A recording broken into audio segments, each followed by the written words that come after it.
Bonjour à toutes et à tous et bienvenue dans ce nouveau cours. Donc on va étudier Lightroom pour la première fois. Je vais vous faire une brève présentation et vous montrer à quoi il peut vous servir. A tout de suite.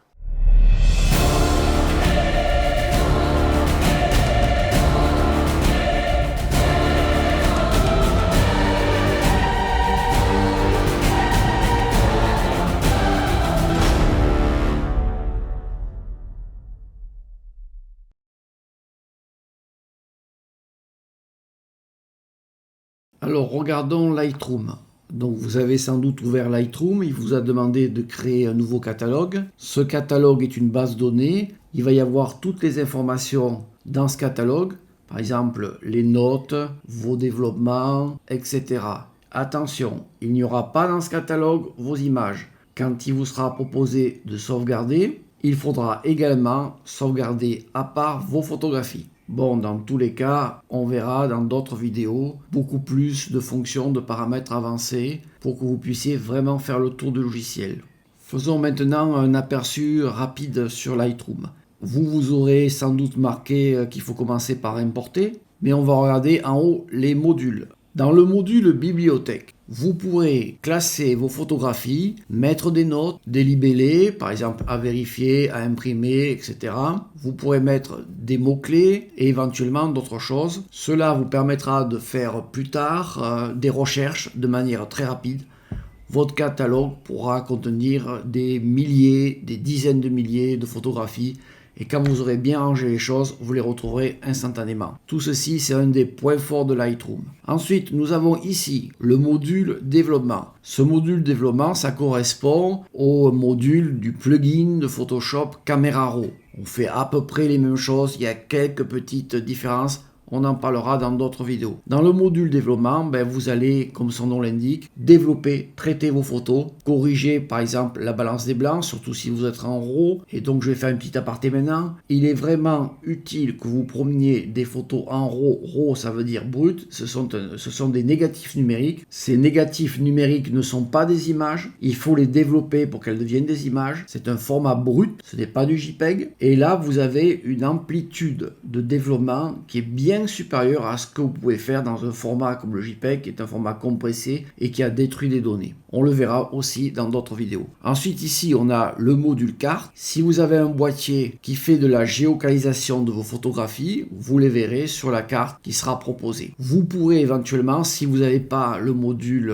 qui est inclus dans votre appareil photo, vous pourrez éventuellement glisser des images sur la carte pour savoir ultérieurement où vous les avez prises. Ensuite, à côté, on a le module livre. Alors ce module, ça permet de faire une pagination pour ensuite faire une composition et envoyer sur un fournisseur qui imprime et qui vous envoie un livre. Le diaporama, comme son nom l'indique, ça va permettre de faire des diaporamas avec des temps d'exposition pour chaque photo, des effets, etc.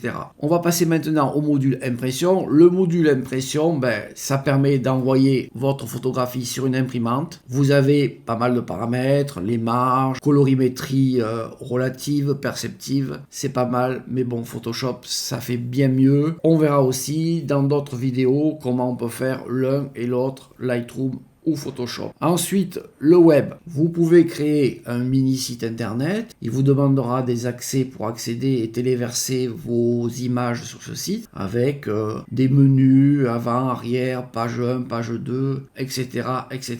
Donc maintenant, il faut commencer à importer des photographies. Donc je vais cliquer ici en bas à gauche sur importer. La nouvelle fenêtre s'affiche.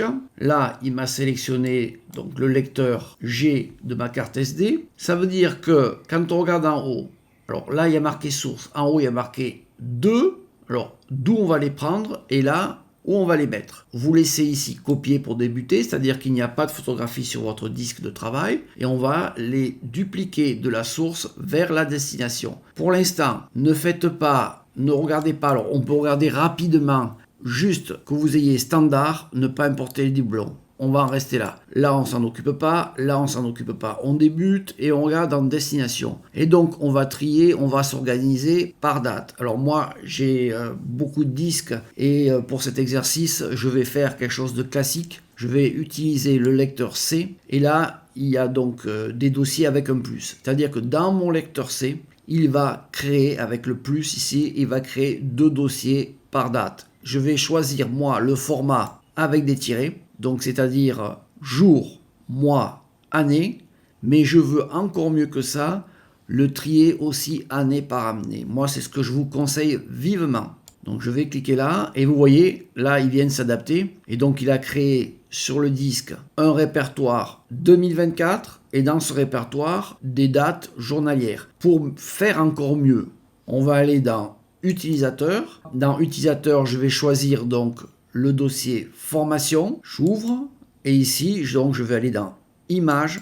Et je vais aller par exemple dans images sauvegardées. Donc après en principe c'est en français hein, dans votre logiciel. Hein. Donc si on ouvre par exemple l'explorateur Windows, ici on voit images enregistrées. Donc il va les téléverser là-dedans. Donc ce que je vais faire, je vais cliquer donc sur images, sauvegarder. Et là, il a créé l'année. Et dans l'année, il va vous mettre les 2 jours différents de prise de vue. Donc là, il fait le cumul. Hein. Sur le 9 mai, il en mettra 18. Et sur le 10 mai, il en mettra 31. Moi, je ne veux pas toutes les importer. Donc, ce que je vais faire, je vais désélectionner et je vais en choisir. Alors, vous faites comme vous voulez. Alors, moi, je vais choisir cette première, là. Voilà, je clique. J'appuie sur majuscule, je clique sur celle-là. Donc là, on voit que tout est sélectionné. Donc, je vais cliquer, par exemple, ici pour prendre les 4. Là, je vois que maintenant, il m'en met 4. Je vais descendre là. Alors, qu'est-ce que je vais pouvoir prendre? Je vais prendre celle-là. Donc là, je vais juste cocher. Là, je vais prendre le mur parce que c'est un exemple d'histogramme. Et je vais prendre ici un bracketing. Ça sera un exercice que je ferai ultérieurement. Donc, je vais cocher ça et ça. Ensuite, ouais, je vais prendre aussi celle-là, celle-là, celle-là et celle-là. Et je termine avec celle-là. Donc là, il va nous en mettre 4 le 9 et 10 le 10 mai. Voilà, je clique sur importer.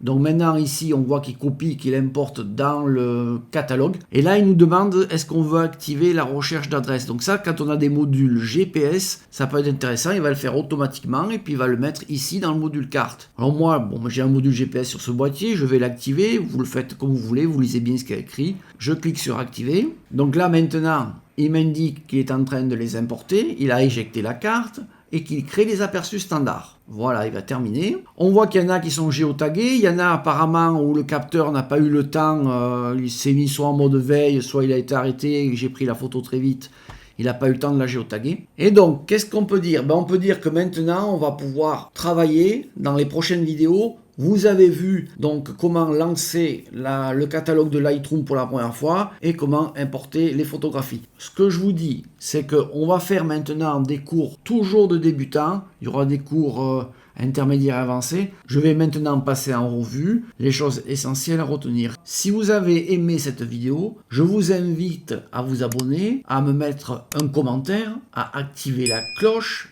et mettre un pouce en haut si vous avez aimé. Cela m'aide et me motive particulièrement et je vous dis donc à bientôt.